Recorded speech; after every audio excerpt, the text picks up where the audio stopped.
All right, well, welcome. Um, Andrew, can I ask you a question if you know the answer? The families who can't be here, or Becca, the families who can't be here, do you know what the age ranges of their kids are? Like, are they little, or are they? Okay. Okay. Yeah, that just it affects what I talk to. How about you? Are all of your kiddos on the young side then? Okay. Okay. And are you thinking about homeschooling the 14-year-old as well? Oh, okay. Anyone else here who currently homeschools? Okay. I hear you. Playing around with it. Sure, sure, no problem. If you want to grab a handout, there's some handouts back there. All right. Well, and so you said you've been homeschooling. Anybody been homeschooling for more than like a year or two? Okay. How have you been homeschooling the whole time then? Okay. Wow. So you should come up and teach. It's so true. No, I know I was researching this and I was like, oh, I never thought of that. So yeah, you do learn the whole time. So for anyone who's thinking about homeschooling, there's a lot of different reasons for considering it. I'll walk through a couple because maybe you haven't thought of some of them, or maybe some of the reasons that you're thinking about homeschooling, you might not have thought of some of the other aspects of it. So academic reasons. You might want more academic challenge for your kid. You might want more flexible learning styles. Maybe your kid doesn't work well with the school system. Maybe your kid has special needs. Maybe your kid really, really has like a special interest in, music or science or whatever it is, and you want more time to devote to that. So you can have academic motivations. You might want to homeschool for quality of life. We can usually have much shorter school days, provided everybody remembers to focus. But usually school days are quite a lot shorter when you homeschool because of the one-on-one attention. And, I had a question about homework the other day. Andrew asked me about homework.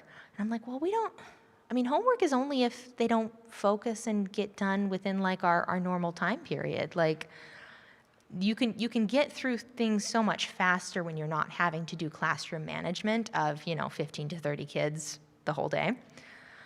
So shorter school days are a positive. Having a positive social environment, being away from bullying issues, these are pretty common reasons. I don't think my kids have any idea what it looks like to be bullied. Like they've seen it in a movie, but they've never seen it in real life. And I feel like they need that real life experience to just see it at some point, but I'm not sad about that.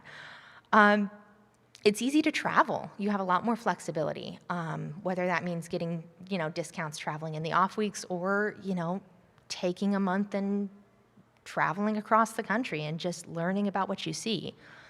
A reason that's kind of close to my heart is independence, initiative, entrepreneurship. My family and I run a farm, and my kids are big helpers in that. I don't force them to do any of it, but they have opportunities to contribute and to earn money for themselves and to do actual work that has an impact in the adult world, and having them get to see that at a young age is, I think, really empowering.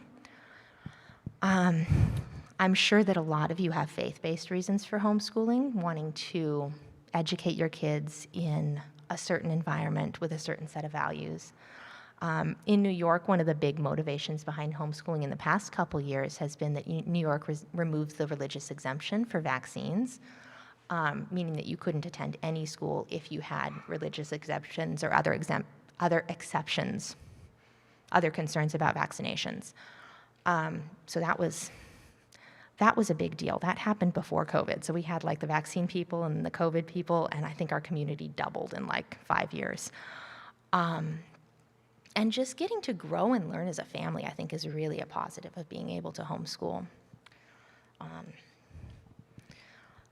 And I just realized, for those of you who came in a little later, I didn't introduce myself. I just jumped right in.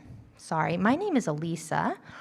Elysa Henry. I'm Andrew Melzer's sister, and I've been homeschooling for 7 years. I have 3 kiddos. I have an 11-year-old, a 9-year-old, and a 6-year-old. And my big girl wanted to watch this. She's like, I didn't want to go to Sunday school. I wanted to watch. So, yeah, I just wanted to talk through some reasons for homeschooling, because maybe some of the things you haven't thought of. And I think as you go along your journey, because this isn't a one-and-done decision. I think when I first started homeschooling, my husband grew up homeschooled, and he really appreciated what it brought to his life.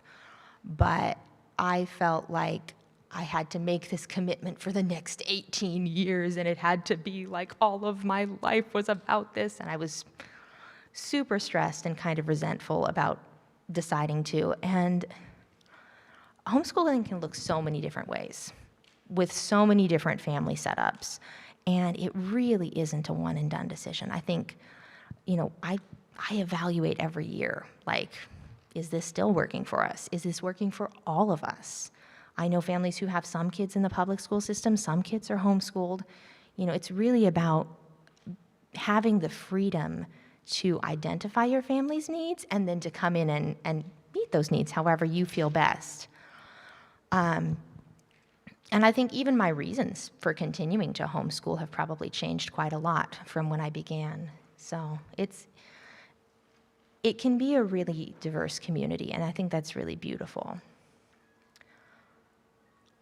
So some things to consider as a family, especially if you're just going into this. One thing I wish that I'd talked about early on, and we do better at it now, but I wish that I'd had the conversation with my husband early on.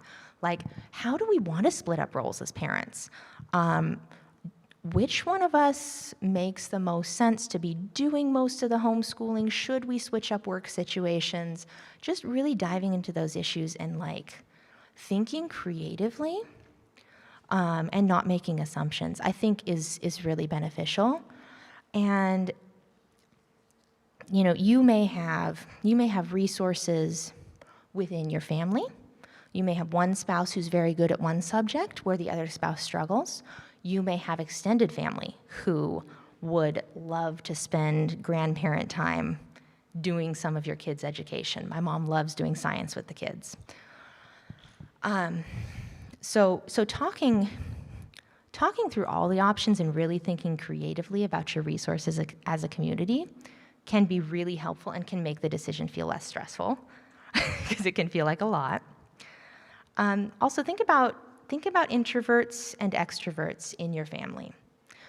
What are your needs? Are you going to need to think ahead and structure in time with other moms or dads so you don't burn out because you're an extrovert? Are you going to get overstimulated and have to work around that because you're introverted and it's a lot of kid time all the time? Some kids will want more or less social time. I think the myth that homeschoolers are very poorly socialized is a myth, and I think it also comes out of, the past generation when the communities were much, much smaller and there were fewer opportunities. But, your kid's not going to school. If you homeschool, they're probably not going to school with a bunch of kids every single day. So if you have a really extroverted kid, you may have to get creative about social time. One nice thing about Pennsylvania is that homeschoolers are allowed to participate in public school sports and extracurriculars. This is not the case everywhere. It's not the case in New York. But you guys have access, you should have access to everything your public school offers in terms of extracurriculars, sports and plays and stuff.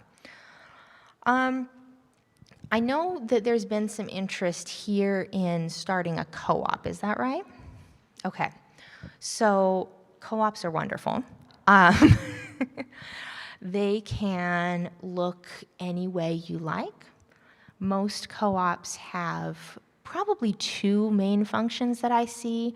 The one is just creating a steady community for the homeschool families, both parents and kids. If you set it up right, the parents can have a lot of time to connect as well, which can be really nice to have that little break.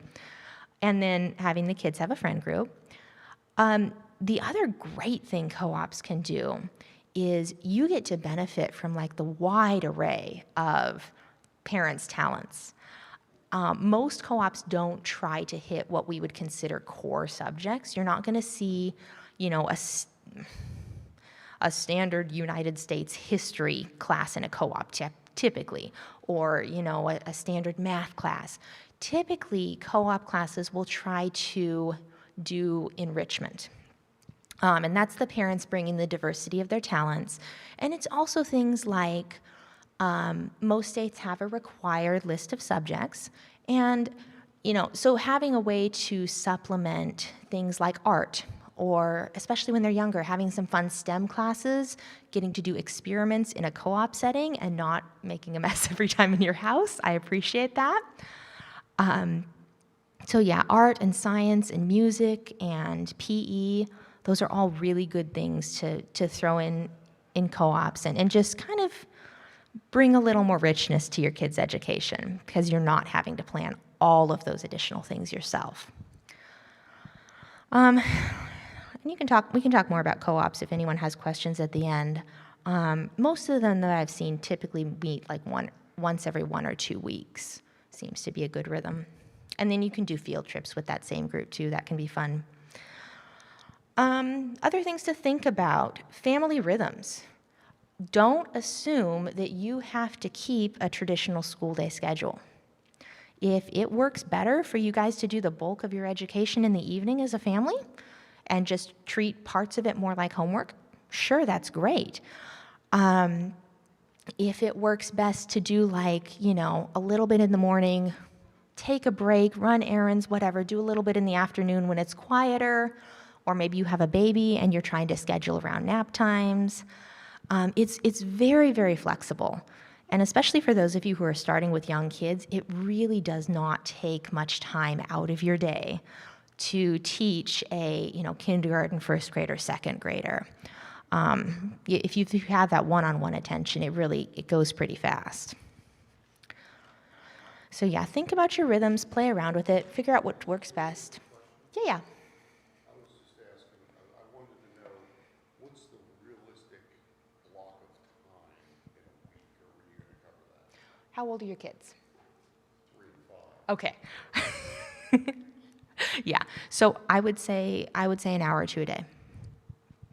And it depends, if you have multiple kids, but when they're little, you're really looking at, you hear the old saying about the 3 R's, reading, writing, and arithmetic. You're looking at those.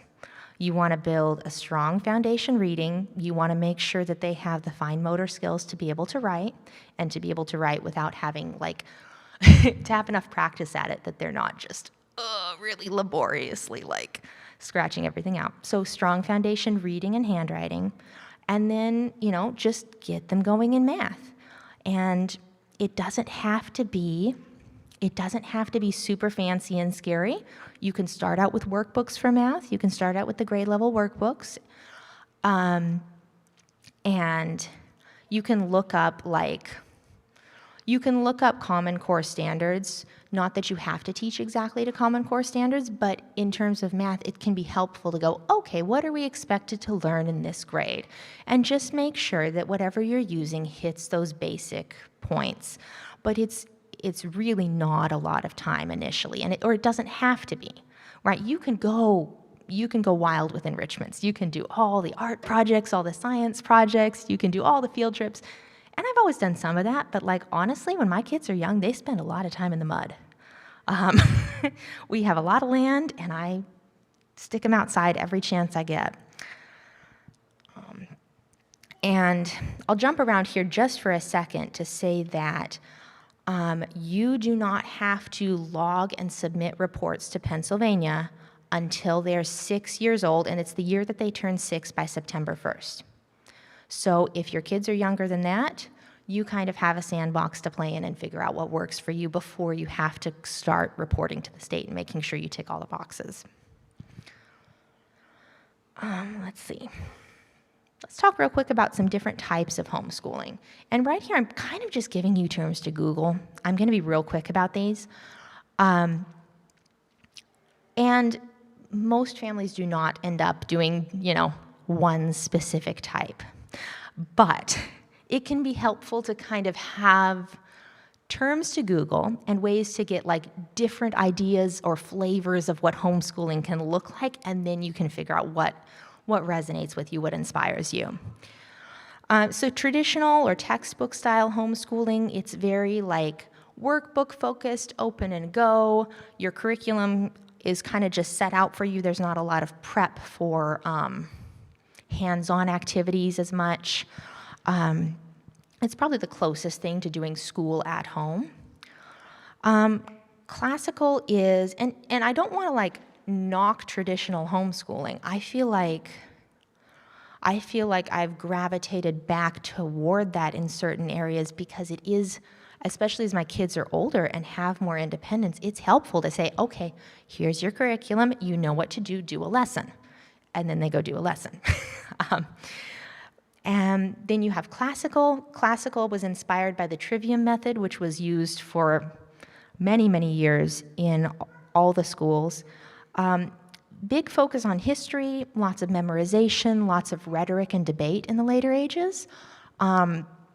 It's very academically rigorous. If you're into that, you can look up classical.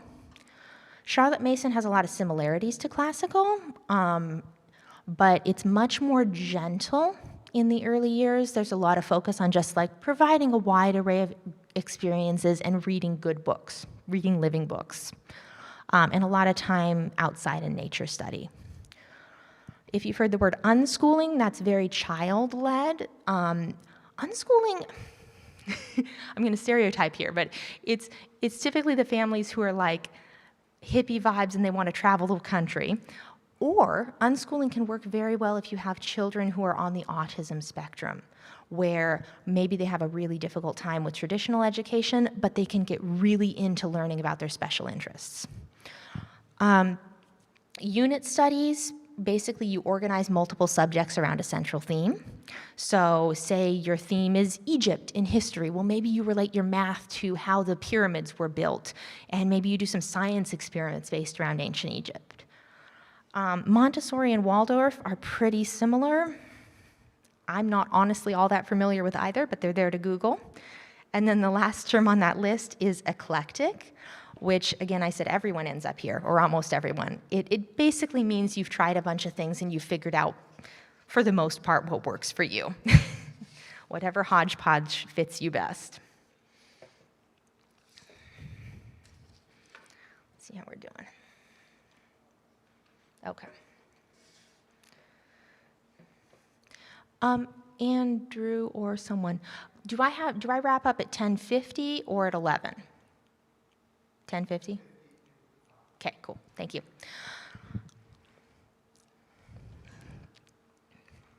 Okay, finding curriculum. Raise your hand if you've gone looking for curriculum at this point. It's overwhelming. We have the opposite problem of the last generation of homeschoolers. We have so many choices. It's hard to dig through. So that's kind of why I talked about homeschooling styles first. You can look into what styles inspire you and then look for curriculums that are kind of geared toward those styles. Another really good thing, you have a homeschool mom in your community. I'm sure you at least know some curricula that you've seen used. So asking other moms who've tried a bunch of stuff is a really great idea because that can help narrow things down at least. So yeah, think about the homeschool style that works for you. Think about your kids' learning style. Doing workbooks tends to work okay for my kids, but if I had a super high activity, kinesthetic, like has to be hands-on learner, I know that wouldn't work, and I know that I would have to reevaluate at least for that kid. So pay attention to what's working for your kid and what's not. That's one of the great things about homeschooling is that you can customize within the realm of what works for your sanity. Like, your sanity is also important.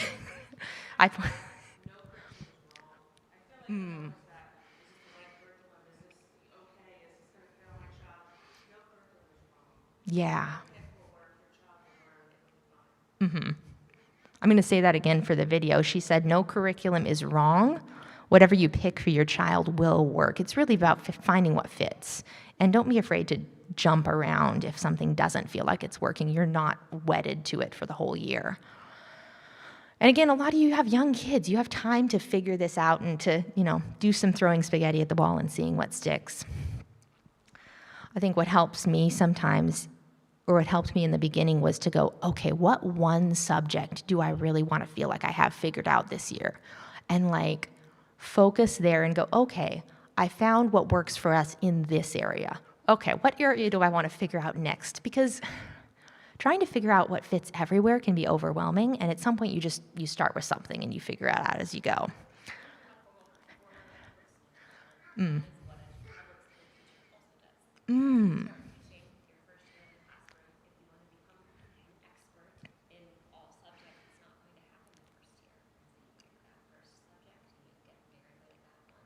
Yeah. That's good to know. That's good to know that that applies elsewhere. Are you a certified teacher then? Okay, I'm going to talk about you in a minute. Is anyone else a certified teacher? Okay. That's awesome. That's awesome. You'll need that in Pennsylvania. At the end of the year, every family has to have their records reviewed by a qualified evaluator, and usually that means a certified teacher. So it's very helpful to have one in your community. Let's see, there's some great places to start. Kathy Duffy Reviews has reviews on just about everything. I've got a link for that. Once you kind of figure out what general area you want to look at and what general, once you've got kind of your short list of curricula, look for homeschool blogs, look for anything that has pages posted. Sample pages are super helpful. If you can't find sample pages, look for YouTube, look for high quality videos that you can pause, like flip through videos. Those were very helpful for me in learning what things looked like. Okay, PA regulations. Let's talk about those real quick. I said age 6 by September 1st is mandatory reporting age / compulsory school age. If they've already been in public school kindergarten, it was unclear. I would do a little more Googling if your kids have already been in public school kindergarten as far as whether you need to report before they're 6.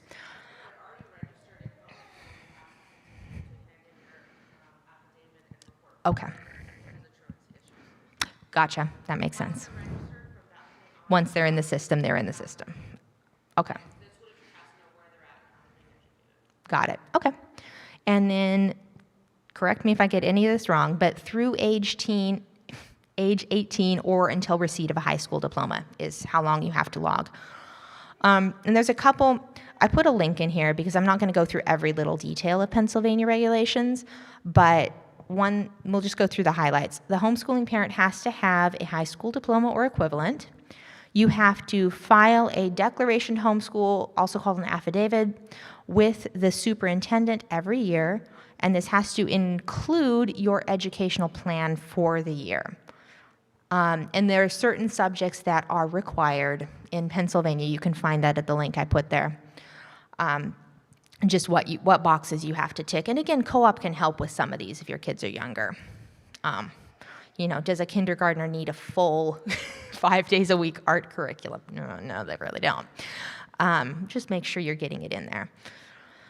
And then one big thing about Pennsylvania, I think Pennsylvania has the most homeschooling laws in the nation. Congratulations.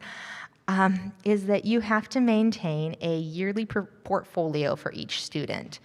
So what that looks like is you have an activity log where you're tracking what they're doing and what materials you're using, and then you're also including samples of student work in each of the subjects. So what can work really well is just have each student keep a binder that you're putting their stuff in over the year, and then you can kind of pull some of the key examples of their work from that binder at the end. And then those portfolios have to be reviewed by a qualified evaluator. So again, this is where your certified teachers in your community come in.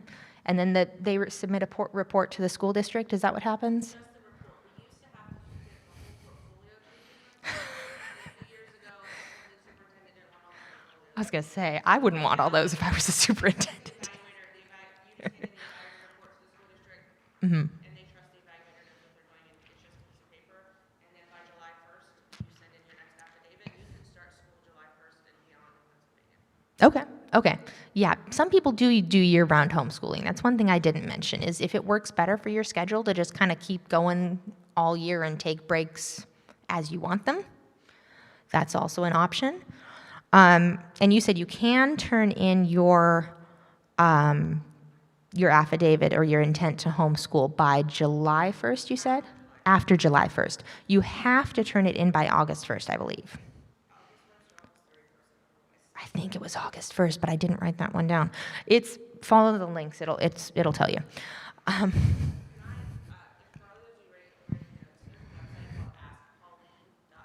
oh, okay. Thank you. I was trying to find good resources for Pennsylvania. Okay, so for the video, if you didn't catch that, that's askpauline.com. Is that what it is? Okay, so for Pennsylvania homeschool questions. All right, socialization. We talked a little bit about opportunities to be involved in your community. You can pretty much read through those. For anyone who's looking to homeschool older children, it can be a little bit more of a commitment because you have a little less freedom to like ease into it gently and kind of figure things out slowly. But it very much can be done. I would rely on other moms in the homeschooling communities. I would look through forums, look what people are doing. Just try your best to prep. Pennsylvania regulations do tell you exactly what subjects students need to cover in order to get a high school diploma. One of the very nice things about Pennsylvania is you can actually get a diploma through the public school system as a homeschooler. Most states do not offer standard diplomas for homeschooled high school students, so that's very helpful. And I've put some different options for organizations that grant diplomas in your notes. One thing to really look into if you're homeschooling high schoolers is dual credit options. College courses or community college courses are typically much cheaper if the student is still enrolled in high school. You can get them for half to third of the price in my area. So it can be a really great way to cover those high school requirements while also meeting most of the requirements for, say, an associate's degree. So it's actually pretty attainable if you're looking for it to have your kid graduate high school and already have their associates or very nearly have it. So that can be very helpful. Okay.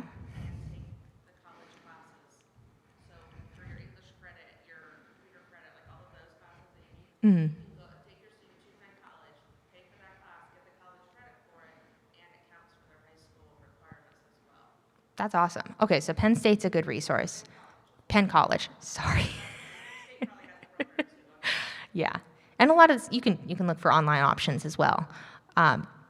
One. Okay, Ben. Okay.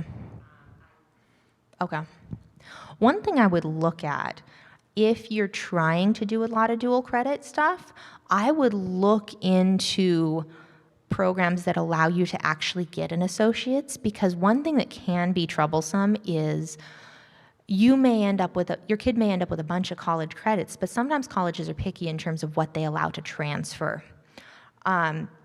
So a lot of the courses may just end up having to transfer as like general elective, which is not as fun. So if you can get them if you're interested in going that route, it does help if you can get them to the point where they get that first 2 years solidly there. And I mentioned online classes. I think the older your kids get, for most families, the more creative we have to get at meeting educational needs. You're probably not going to be an expert in everything you need to teach your kid.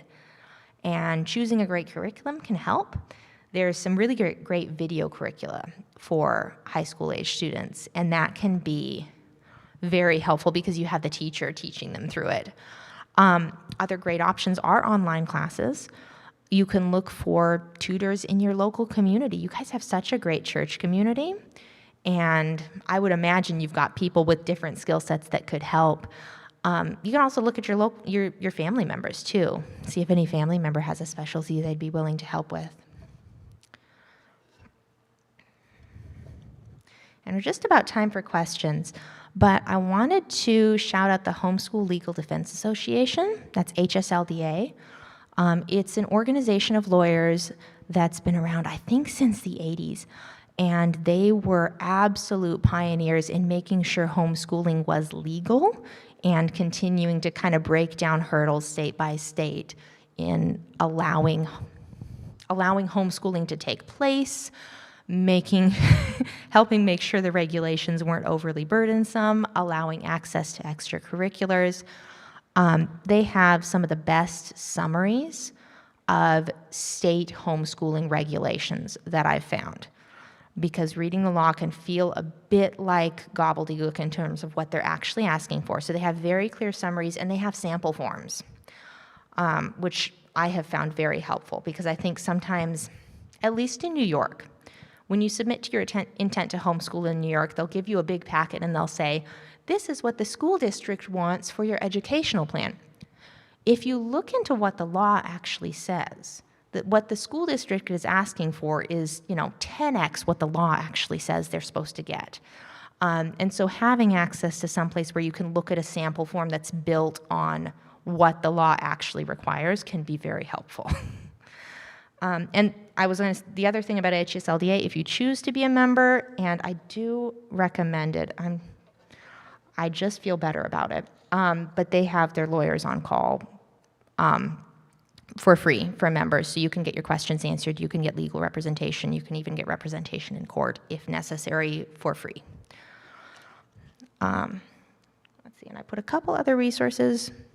You can find curriculum anywhere. Rainbow Resource is just one of the most affordable places that seems to have just about everything, so they're good to look at. I think that's about all I have for you guys. Do you have any questions? Yes. Yes. So we pay school taxes. Uh-huh. It feels like already paying for our kids to go to a public school. Mm-hmm. Does any of that change if you're homeschooling? No, it doesn't. But we all think it should. At least you get access to extracurriculars. We in New York do not get access to school sports and plays and things, and we're paying the full price and getting nothing, yes. Alaska has a big stipend. Yeah. Yeah. Yeah. No, Alaska will straight up pay you to homeschool because they don't want to build schools and, fly in podunk cities.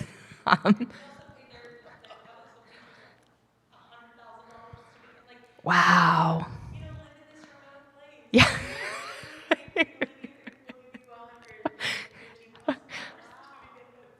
As long as your mental health can survive the winters, right?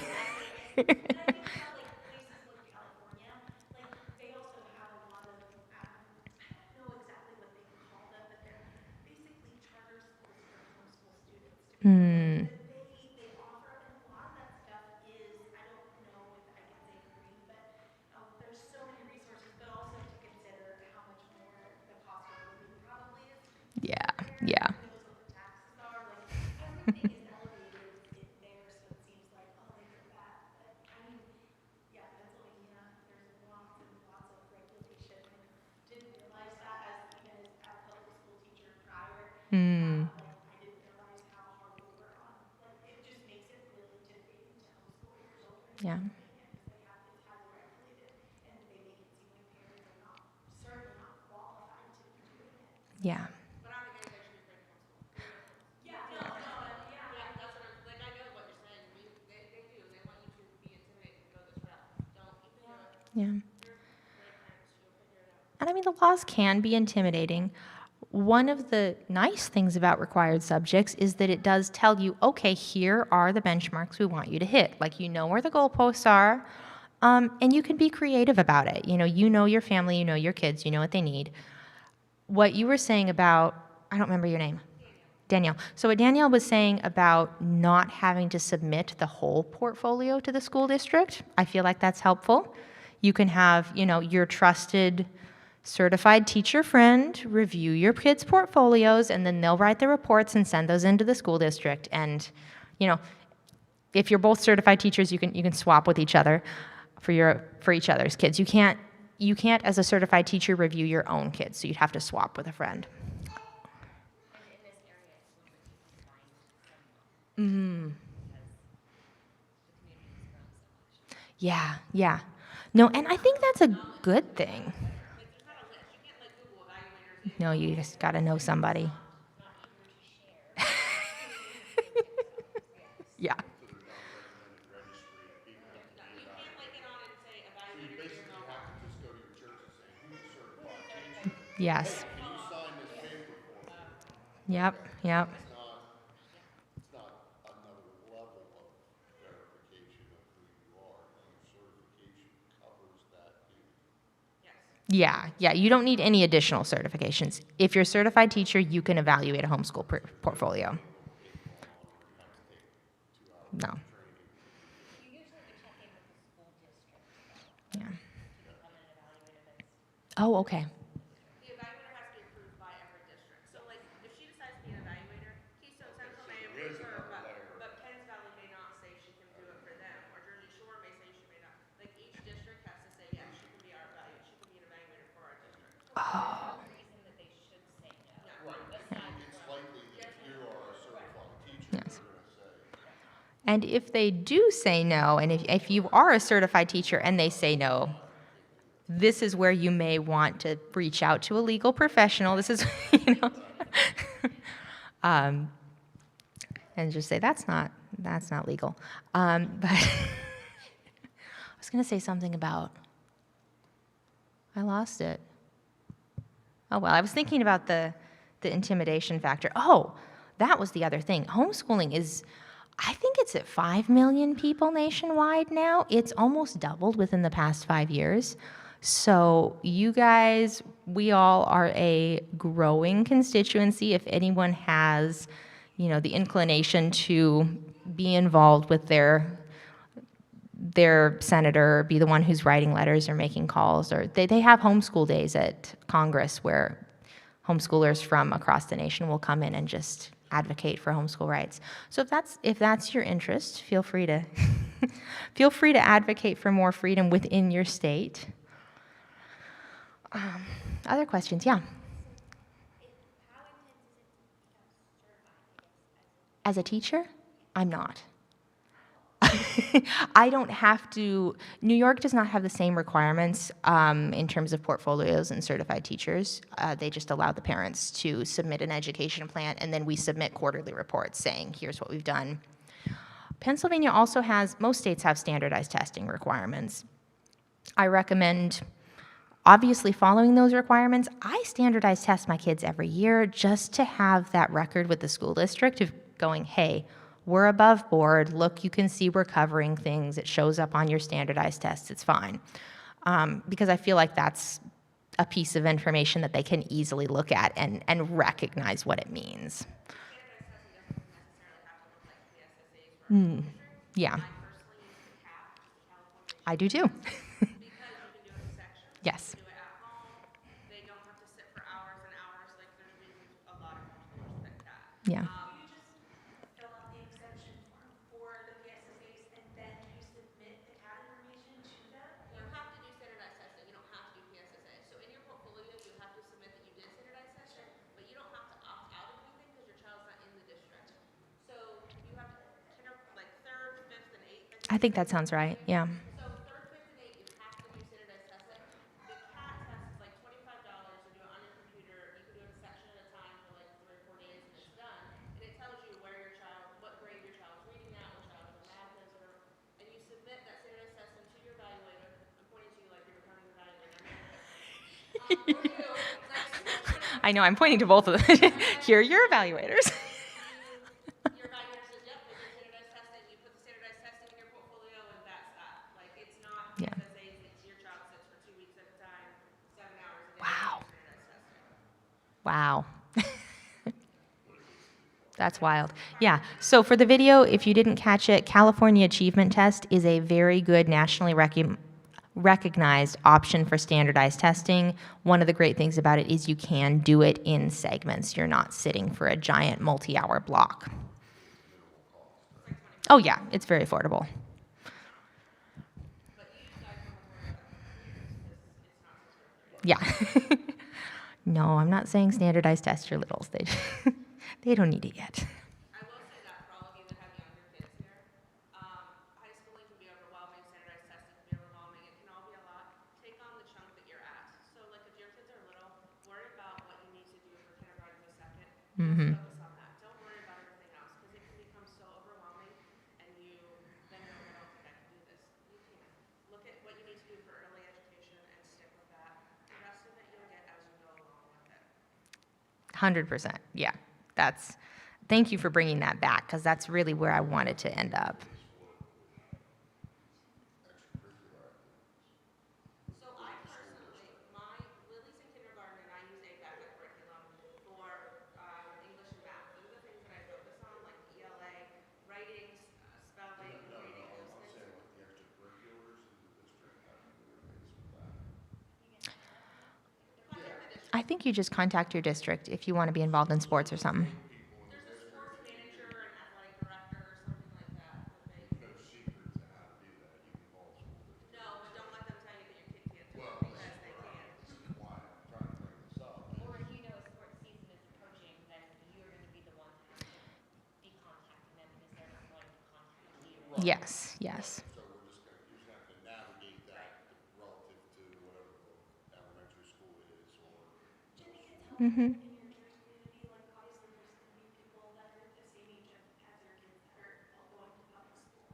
So I think Oh, yeah. connect with them and be like, what is happening basically, within Yeah. Plays and things of that sort, there's probably all kinds of things you can miss. Yeah. Yeah. No, that's a great idea. Your kids can't participate in band and choir and those things as well. But again, you have to contact the district. Like you have to be the one that contacts them. I am not 100% sure, but I'm pretty sure that your students as homeschoolers can even take a class or two. Like if they wanted to. I think that's correct. Yeah. Yeah, like if you wanted them to go to a class. Now some people homeschool. I personally am not pro Keystone Central for my own reasons, and I don't want my children in that environment. Mhm. But some people, like that's not why they're homeschooling. Homeschool for different reasons. So like Yep. a vocational program at Keystone Central, your children are entitled to be able to go to it. Mm. You go half day vocational, you can homeschool for the rest, or whatever that looks like. You have options. And if somebody in the district tells you no, don't necessarily believe them. Ask somebody else. And if they really push at you, again, I think HSLDA membership is like $130 a year, which is not super cheap, but considering you get free access to lawyers for anything you need to talk to them about, and if you need a lawyer to contact the school district, it's not a bad price.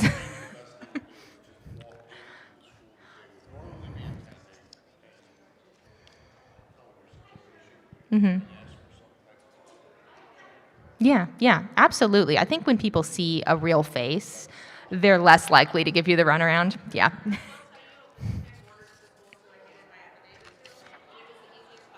Yeah. Like I went in, I gave a copy of my college degree, I gave the college my affidavit, your immunizations or your exemption, and my objectives. I handed it all in, they notarized it at the district, and I left. It was all done in less than 3 minutes. It's the easiest thing Yeah. I've ever done with Keystone Central in my entire career.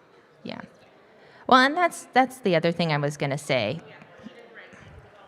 Was like the laws are only as intimidating as your superintendent. If you've got a great superintendent, it can be really easy to work with them. And I think homeschooling is getting more of a footing to where superintendents are less wary. But thank you guys all for coming. If you don't have a copy of the notes, you can feel free to grab one. You can put your name on the list if you want a digital copy, because I know there's links in there. And if you have any other questions, go ahead and put your name on the list and then just write a quick question or just let me know to reach out.